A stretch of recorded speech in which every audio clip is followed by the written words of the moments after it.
Going to this place like Sedona, it's the fact that it's awe-inspiring. It brings up something in us that isn't normally brought up because we're not around that kind of awe, because we live around man-made things all the time. Seeing the grandeur of it connects us with, I think, our own fact that we're human, our own humanity. And with that comes a lot of humility. And when we have that humility, we can actually move our lives in the directions we want to, where we're not usually open to doing that.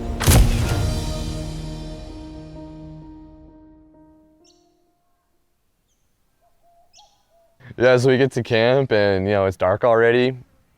And so basically it's just like, man, let's get a fire going. Let's get some food on the stove.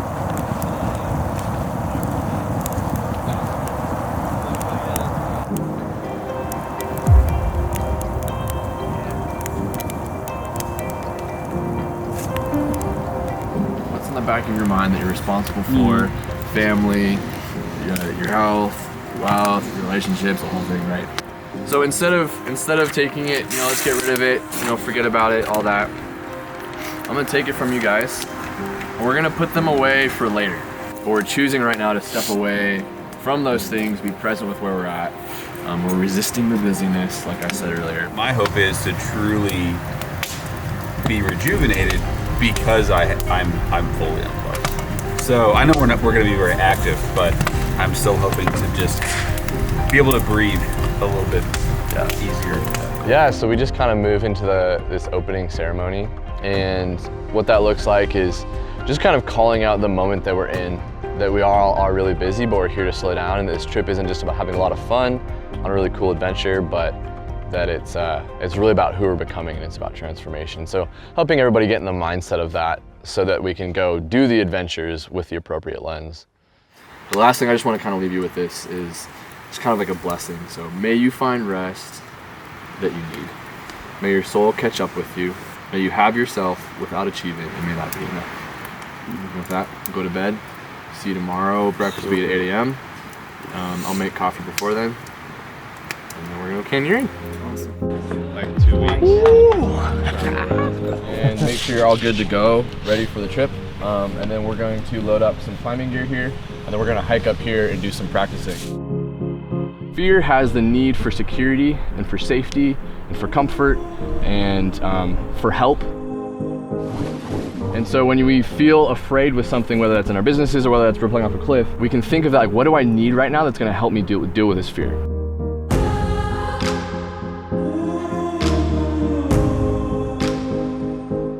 I don't know what's on the other side, and that's always scary. Yeah, you gotta just go for it. Through my experience, I've come to believe that just about anybody can do what we're going to lead them through. It's usually them that gets in the way of themselves. We are now headed to Slingshot Canyon. We're going to go 30 minutes that way and hike a little bit and go in the canyon and go off some cliffs and freak people out a little bit. Compared to what they practiced on earlier today, it's gnarly. There'll be some big eyes and some. It'll be good. I'll be scared to rappel, but that's okay. Yeah. Just fight through that. Going into the actual canyon, I had a lot of confidence because I saw them do this practice run and go from feeling a little bit unsure to jumping up really quickly and being pretty confident. But this is where we kind of move from, we've resisted the busyness, we've put the phones away, we're here now, we're actively saying, no, I'm not gonna lean into busyness. And now as we face reality, is like, what's going on inside? So as we're hiking, as we're walking, as we're rappelling, as we're doing all the things, as you're having conversations with other people, you can kind of touch back on this, like, what emotion is going on inside? I was really excited at that point. I'm like, all right, we can go crush this canyon, and they're gonna like really enjoy it. They're not just gonna be terrified. They're gonna be actually able to enter into the experience and get all that it's worth in the moment. All right. So who wants to go first? Just said volunteer as tribute. You're gonna go first? Yeah, bro, let's go, bro. Okay, let's do it. Hands are getting sweaty. Oh, yeah? Yeah, these days stuff. Yep, now you can come down to me. Part of the magic is that it's gonna push up and out different things from different people. And whatever that is okay. Very good. All right, so here's your safety line. Right, so I'm controlling this as you lower. This is all on you. In some of those first moments, it's cool to watch because sometimes people don't even know it's there, and then it comes out and they got to kind of marinate in it for a little bit. Being forced to live in that fear, neither good nor bad, but just like experience that and have to rely on someone else was powerful for me, and not be like, oh, I'm gonna like muscle through this and I'm gonna get it done because, you know, it's just what I do. People don't always see what's right there in front of them until you help them see it. And now it's in their mind, they can start looking for it in their actual life experience as we go through the adventure.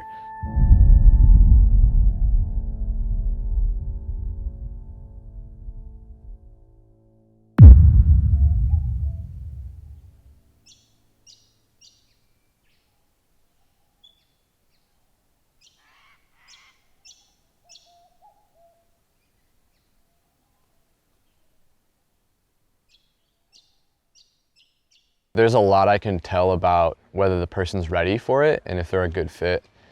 Just talking on the phone or how, just small interactions, you can kind of tell.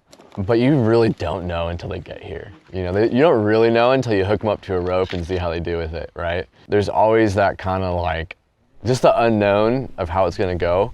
And for me, it's such a delight when you see people take the thing that you're like, hey, I think this is gonna be really amazing for you.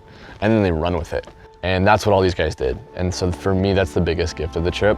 I love being able to get out here. I love being able to lead people doing this stuff. I love being able to do the work that we do, even though it's super exhausting, it's so fulfilling. But then beyond that is that you actually get to see a change in people throughout those few days that we're together. Yeah, you're gonna see things that you've never seen before, and there's majestical beauty. But the thing that I wanted to get from this trip was like just to be able to experience like real peace and real quietness.